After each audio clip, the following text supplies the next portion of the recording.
5 years ago, Thanos erased half of the universe. But the people of this planet brought everyone back with a snap of a finger. Humanity once believed we were gods. With what this planet now faces, they will believe again. Eternals assemble. What's the plan? We fight. Marvel Studios Eternals. Welcome back, everyone. Eternals Assemble. They're actually doing the legit Avengers Assemble stuff in the trailers now. So there's a bunch of Easter eggs here. Also, because they call themselves gods, people thought of them as gods. I'll explain which gods they actually were based on inside the Marvel Universe. And just in general, how gods work inside the MCU. Because there are legit gods that do exist. So if you're brand new to the channel, be sure to subscribe to get all the videos. It's only going to get crazier for the rest of the year. This is just the beginning.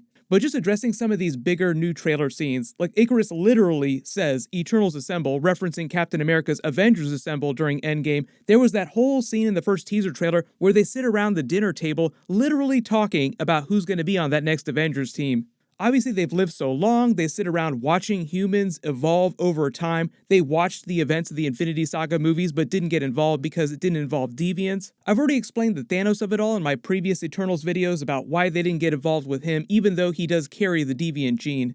But as you can see, they're clearly aware of all the major Avengers characters and the events of Avengers Endgame. But the reason why they're using so much Avengers footage in this is because they're kind of on the slide trying to let you know that some of these characters will show up during Avengers 5 and crossover. That's why they're just harping so much on these scenes. But the trailers sort of convey this here we go again kind of situation where it's like, we used to be gods to these people because we were so powerful and they didn't understand who we were, they didn't understand the Celestials, but now Salma Hayek's Ajax character is saying, because of what's going to happen with the emergence, this new Celestial that's going to emerge from Earth and the Celestial host threatening to come back and judge Earth, people will think of us as gods again in present day. The funny thing about that, like I said, there are gods that exist in the Marvel Universe. People of Earth know exactly who Thor is, and they think of him as a god. So this isn't the first time that people in present day have reckoned with the concept of actual gods existing. There's also that other scene of Ajax communicating with the Celestials and Arishem the Judge in that astral cosmic way that you also see Cersei doing in the other trailers when she's getting ready to communicate with Arishem the Judge and the Celestial host. Like, it looks like she's standing in outer space, but really this is more like celestial communication, where they're basically communicating telepathically with them. Usually only one of the Eternals is capable of doing that at any one time, and they just convey the wishes of the celestial host to the other Eternals. You also see some new footage of the Deviants breaking free from their prison where the Eternals trap them. This also ties in with a lot of the myths about their characters that become the inspiration for different gods, different religions, particularly Greek gods and Greek mythology. Then they have a very Guardians of the Galaxy inspired scene with Druig when they're back on their ship after they first come back together in present day. It is very similar to the Guardians of the Galaxy 12% of a plan scene. Like, what's your plan? I've got a plan. 12% of a plan. Like, how are we going to stop this giant celestial from emerging from Earth and destroying it? How are we going to stop the deviants from trying to kill humans? And how are we going to stop the celestial host and Arishem the Judge from coming back and judging planet Earth and wiping all life from it and starting over? So just to explain gods in the Marvel Universe and which gods these people are the inspiration for, within the MCU or the Marvel Cinematic Multiverse, however you want to think about it now, thank you very much Loki and Sylvie in the Kang Multiverse War, there are different levels of gods. So you have little g gods like Thor, Odin, Hela, even Ego the Living Planet, who is a celestial inside the MCU canonically now, calls himself a little g god, even though by himself he's way more powerful than characters like Thor. Then you have the capital G God. So there is an actual one true God in the Marvel Universe, but we're probably never going to see him inside the MCU at any point because he's just way too overpowered. He's called the one above all. He also has a counterpart that's called the one below all, who's sort of a much more powerful version of what you would consider the devil. Even though the actual devil you think of when you think of a red-skinned horned devil, you think of Mephisto. He's more of a little g god you would think of being on the level of someone like Dormammu or the Celestials. Crazy cosmic level characters, but still not quite as powerful as the one above all. If you haven't seen any of my Thor Love and Thunder videos, Christian Bale is going to be the Gore the God Butcher of the MCU, and Gore basically goes around killing anyone that calls themselves a god, bigger or lesser, inside the MCU. So like some gods are more powerful than others, obviously. But he doesn't discriminate. He goes around killing all of them because he feels like the gods no longer care about the people who worship them. So he's basically cleaning house. So after Thor Love and Thunder, there will be way fewer gods in the MCU. But the way actual gods like Thor, Odin, Hela exist is that in the comics it's a little bit different. Asgard, for instance, in the comics isn't a place that you could just fly to if you had a spaceship. You need to use the Bifrost to get there because it exists in a different dimension. In the MCU, they portray them more like highly evolved beings, kind of like the Celestials. Not all Asgardians have the same cosmic power that Thor, Odin, and Hela have, for example, though. Like Thor, Odin, Hela, they draw on this cosmic universal power the same way that the Celestials draw cosmic power. Everybody kind of gets their power from a slightly different place, like Doctor Strange draws power from other dimensions. Chaos magic is another completely different type of magic. But the beings that are capable of calling themselves gods have some connection to a cosmic power that they can draw on that makes them more powerful than other highly evolved beings. As I said though, the Eternals characters became the inspiration mostly for the Greek pantheon. There were a couple others too.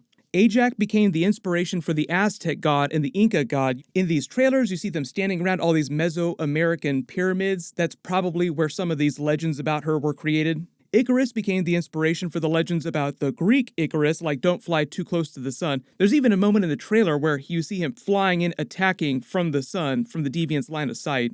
Makari became the inspiration for the Greek god Mercury because of her speed. Circe became the inspiration for the Greek legend of Circe from Homer's Odyssey, the daughter of Helios, who could transform her enemies, and actually spends a lot of the Odyssey story going around transforming people into animals.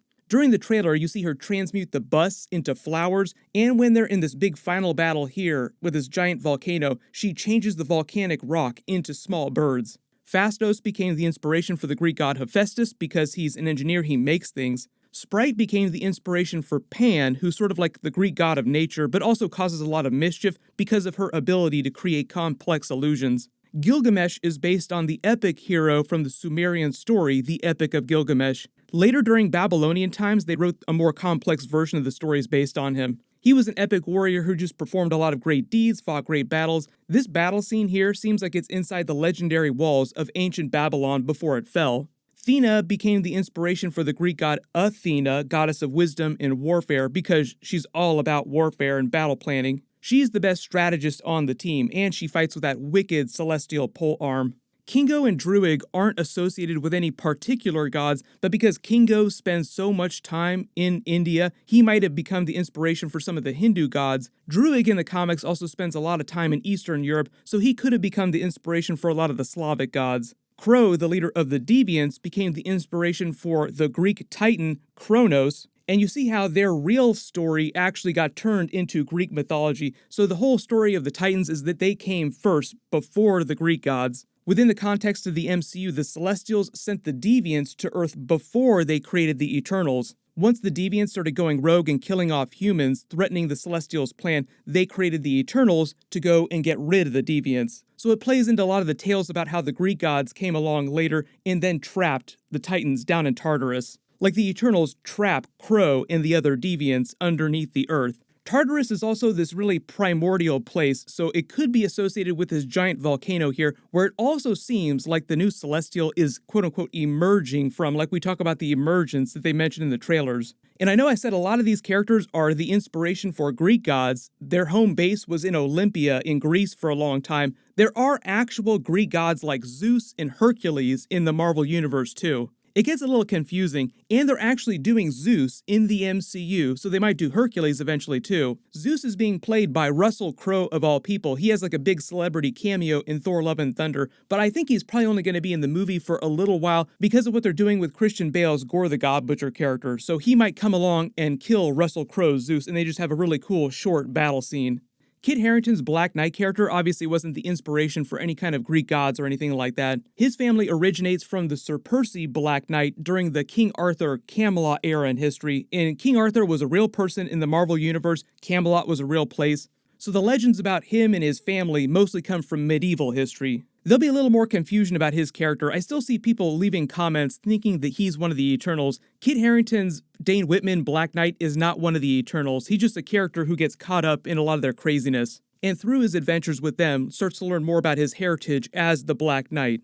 I'm sure as Marvel starts to get more cosmic, and especially during Thor Love and Thunder, there'll be so many more questions about gods inside the MCU, like who are the most powerful gods? What about the one above all? We'll probably get a trailer for Thor Love and Thunder sometime early next year if we don't get one before the end of the year. The movie's coming out right after Doctor Strange Multiverse of Madness. So it'll be fun to see which other gods from the MCU they include in that movie, just to have Christian Bale's gore running around slaughtering them all. It is not a good time in the MCU to be a god, so everyone press F in the chat to pay respects to them. But if there's any big questions you have that I didn't address in the video, just write them below in the comments and I'll add them to my future bonus videos. Everyone click here for my brand new Thor Love and Thunder first look breakdown, and click here for my other big Eternals Avengers trailer video.